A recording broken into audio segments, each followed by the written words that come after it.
मैं मेंढक नहीं शहजादा हूँ, मैं मेंढक नहीं शहजादा हूँ। कहाँ हो, इधर आओ, मुझे पहचानो। प्यारे बच्चों, एक दफ़ा का जिक्र है कि एक अजीम शान सल्तनत में एक शहज़ादा रहता था।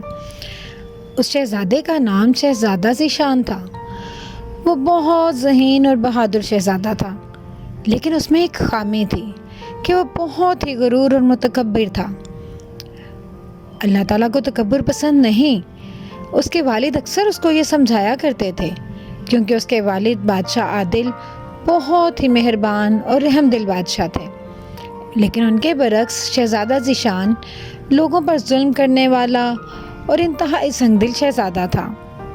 बादशाह उसे जब भी समझाता तो वो गुस्से से बाहर चला जाता और बादशाह की बात को ना सुनता था। इसी तरह से एक दिन वो अपने महल में चहलकदमी कर रहा था कि एक फ़कीर वहाँ आ गया। शहज़ादे को तो फ़कीर को देख के बहुत गुस्सा आया। वो कहने लगा कि ये तुम्हारी नगरी नहीं बल्कि ये हमारी सल्तनत है, तुम कैसे यहाँ मुँह उठा के आ गए? फ़कीर ने कहा कि मुझे अल्लाह के नाम पे कुछ दे दो। तो शहज़ादे को और ज़्यादा गुस्सा आया। कहने लगा, जो मैं तुमसे कह रहा हूँ क्या तुम्हें वो समझ नहीं आ रहा? उसने फ़ौरन अपने नौकर को आवाज़ दी कि तुम लोगों की जुर्रत कैसे हुई कि किसी फ़कीर को अंदर आने दिया? अब नौकर ने कहा कि ठीक है, मैं इसे धक्के देके बाहर निकाल देता हूँ। तो फ़कीर ने कहा कि रुक जाओ, मैं खुद यहाँ से चला जाऊँगा। और इस तरह से वो फ़कीर वहाँ से चला गया। लेकिन वो जाते जाते बहुत गुस्से में इतना कह गया कि शहज़ादे, तुम्हें अपने गुरूर की सज़ा बहुत जल्द मिल जाएगी। वो फ़कीर असल में एक जादूगर भी था, जो कि शहज़ादे को सज़ा देने पर तुल गया था। लेकिन शहज़ादे ने उसकी बात को बिल्कुल इग्नोर कर दिया। शहज़ादा मज़े से आके रात को अपने बिस्तर में सो गया।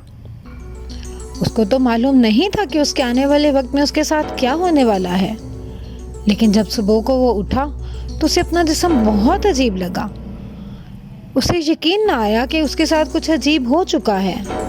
उसके हाथ पाँव बिल्कुल बदल चुके थे और जब उसने जाके अपने आप को आईने में देखा तो उसकी चीखें निकल गईं, क्योंकि अब वो एक मेंढक बन चुका था। शहज़ादा अपने आप को एक मेंढक की शक्ल में देख के बहुत अफसरदा हुआ। वो बहुत चीखा चिल्लाया मगर किसी ने उसकी बात ना सुनी। वो अपने महल की सीढ़ियों से आता जाता और चीख चीख के कहता, मैं मेंढक नहीं शहजादा हूँ, मैं मेंढक नहीं शहजादा हूँ, मुझे पहचानो। वो अपने नौकरों को भी आवाज़ें देता, लेकिन कोई भी उसकी आवाज़ नहीं सुनता था। सबको यही पता था कि कोई मेंढक है। इसी तरह से वो अपने बाप के पास भी गया और अपने बाप से भी कहा, मैं मेंढक नहीं शहजादा हूँ, मैं मेंढक नहीं शहजादा हूँ। लेकिन उसके बाद ने भी उसको इग्नोर कर दिया।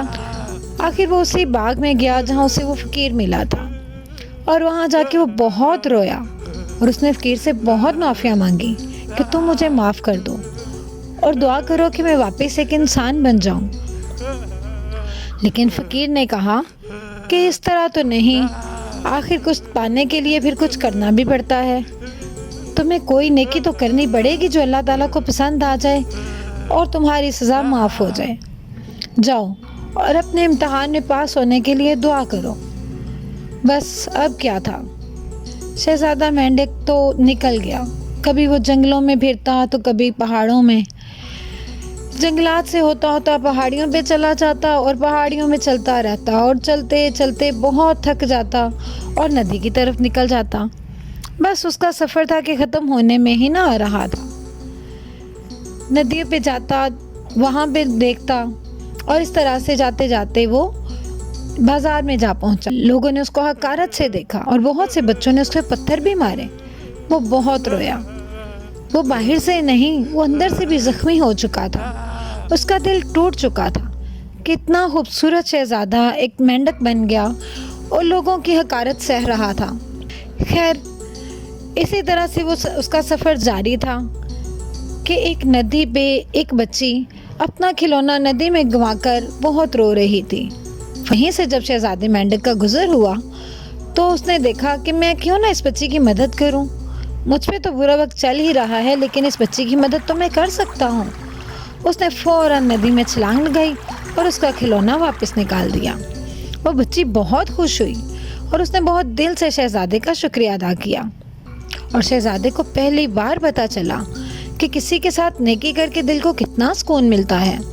اب تو شہزادہ بھی واقعی میں خوش تھا کہ اس نے کسی کی مدد کی تھی۔ خیر وہ آگے چلتا گیا اور ایک غار کے باہر گیا تو اس کو کسی کے چیخنے کی آواز آئی۔ وہ وہاں رک کے سننے لگا تو اسے پتہ چلا کہ وہاں پہ ایک دیو تھا جس نے ایک شہزادی کو غار میں قید کر رکھا تھا۔ شہزادہ ذیشان جو کہ اب شہزادہ مینڈک بن چکا تھا، وہ غار کے باہر کھڑا سنتا رہا۔ دیو نے اس کو دیکھا بھی لیکن وہ جان نہ سکا کہ یہ انسان ہے۔ اسے پتا تھا ایک مینڈک میرا کیا بگاڑ سکتا ہے، لیکن مینڈک نے اپنے چھوٹے قد کا فائدہ اٹھایا اور اچھل کر اس کی آنکھوں میں اپنے پنجے گاڑ دیے، اور اس طرح سے اس دیو کی آنکھوں میں اس کی طاقت تھی اور وہی آنکھیں اس کو لے بیٹھی اور وہ وہیں پہ ختم ہو گیا۔ اب تو شہزادی بہت خوش ہوئی کہ ایک مینڈک نے کیسے اس کی مدد کی۔ وہ تو یہ دیکھ کر ہی حیران تھی کہ ایک چھوٹا سا مینڈک کیسے ایسے کر سکتا ہے، لیکن اس کے دیکھتے دیکھتے مینڈک دوبارہ سے شہزادہ بن گیا، کیونکہ اس کی یہ نیکی اللہ تعالیٰ کو بہت پسند آئی تھی، اور اس کی اسی نیکی کے صلے میں اللہ تعالیٰ نے اس کی سزا معاف کر دی اور اس کو دوبارہ ایک خوبصورت شہزادہ بنا دیا۔ اب وہ شہزادہ اس شہزادی کو لے کے اپنے محل واپس آ گیا۔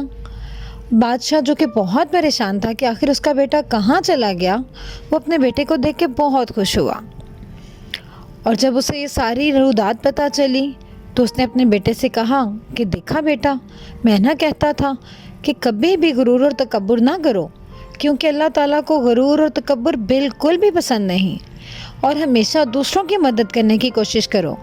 کیا پتہ اللہ تعالیٰ کو کون سی نیکی پسند آ جائے جو ہمارے سارے گناہوں کی معافی کا سبب بن جائے۔